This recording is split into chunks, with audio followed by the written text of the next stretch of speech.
दोस्तों, क्या आपको पता है कि कलयुग के अंत की शुरुआत कैसे होगी और क्या होगा कलयुग के अंत में? और क्या आप जानते हैं कलयुग के अंत में स्त्रियों के साथ क्या होगा और क्या कलयुग में महिलाओं के साथ ऐसे ऐसे भी काम होंगे? दोस्तों, पुराणों में दी गई जानकारी के मुताबिक सबसे पहले प्रलय की शुरुआत पानी से होगी, फिर अग्नि चारों तरफ तबाही मचाएगी और उसके बाद वायु अपना रौद्र रूप लेकर आएगी और इस तरह इस कलयुग का अंत हो जाएगा और दोबारा से एक नए युग की शुरुआत होगी जहां सब कुछ सत्य होगा और शुद्ध होगा। लेकिन एक सवाल यह भी खड़ा होता है कि कलयुग का अंत किन किन कारणों से होगा और किस तरह होगा। दोस्तों, भगवान विष्णु का कहना है कि कलयुग के अंत की शुरुआत सबसे पहले स्त्रियों के बालों से होगी, क्योंकि स्त्रियों के बालों को ही उनका श्रृंगार कहा जाता है। लेकिन कलयुग के अंत तक सभी महिलाएं अपने बालों को काटना शुरू कर देंगी, जहां महिलाओं को अपने बाल किसी झंझट से कम नहीं लगेंगे और सभी स्त्रियां व पुरुष अपने प्राकृतिक बालों को रंगना शुरू कर देंगे। और ये चीज आज के समय में देखी भी जा रही है।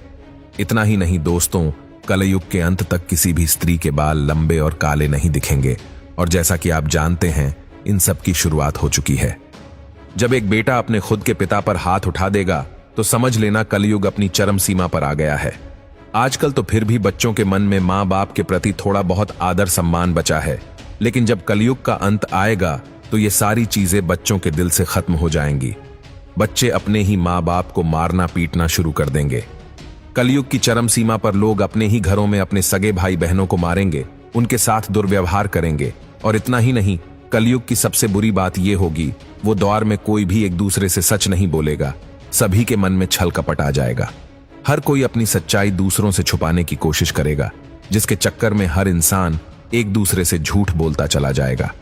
पति पत्नी जैसे रिश्ते तो खिलवाड़ बनकर रह जाएंगे। जो लोग सच बोलेंगे वो बेवकूफ कहलाएंगे और जो लोग झूठ बोलकर अपना उल्लू सीधा करेंगे, दुनिया उन्हीं को सलाम करेंगी। कलयुग के दौर में कुंवारी लड़कियां बिल्कुल भी सुरक्षित नहीं रहेगी। उनका अपने घर में ही चीर हरण होगा और एक सगा भाई और एक सगा पिता अपने घर की बहन बेटियों की इज्जत के साथ खिलवाड़ करेगा। और जब कलयुग का अंत आ जाएगा तो कोई भी रिश्ता किसी भी व्यक्ति के लिए मायने नहीं रखेगा। हालांकि कलयुग में लोग शादी तो करेंगे, लेकिन आपस में हमेशा शक करते रहेंगे और कलयुग के अंत में इज्जत जैसी कोई भी चीज नहीं होगी। हर इंसान के अंदर घमंड आ जाएगा और वो हमेशा खुद को ऊपर उठाने के लिए दूसरों को नीचा दिखाना शुरू कर देगा।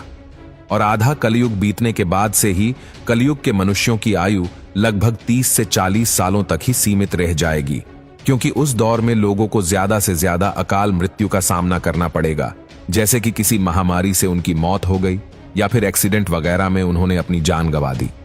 समझ लीजिए, कलयुग के व्यक्तियों की मौत कुत्ते की मौत से भी भयंकर होगी। कलयुग का व्यक्ति सदा बेईमानी करेगा, एक दूसरे का खून करके अमीर बनना चाहेगा। हर कोई एक दूसरे का हक मारने के चक्कर में लगा रहेगा। इंसान पैसे के लिए जानवर से भी बदतर बन जाएगा। लोग प्यास और भूख से तड़प तड़प कर मरना शुरू कर देंगे। दोस्तों, पुराणों में यह बात कही गई है कि जब 7 साल की कन्या एक बच्चे को जन्म देगी तो कलयुग का अंत शुरू हो जाएगा। लोगों के पापों का घड़ा भर जाएगा और जब ऐसा होगा तो इस संसार को महाप्रलय से कोई नहीं बचा सकता है। फिर चाहे वो महामारी हो या प्राकृतिक आपदा, तब किसी न किसी रूप में ईश्वर धरती पर आएंगे और सब कुछ तबाह कर देंगे ताकि एक नए युग की शुरुआत हो सके।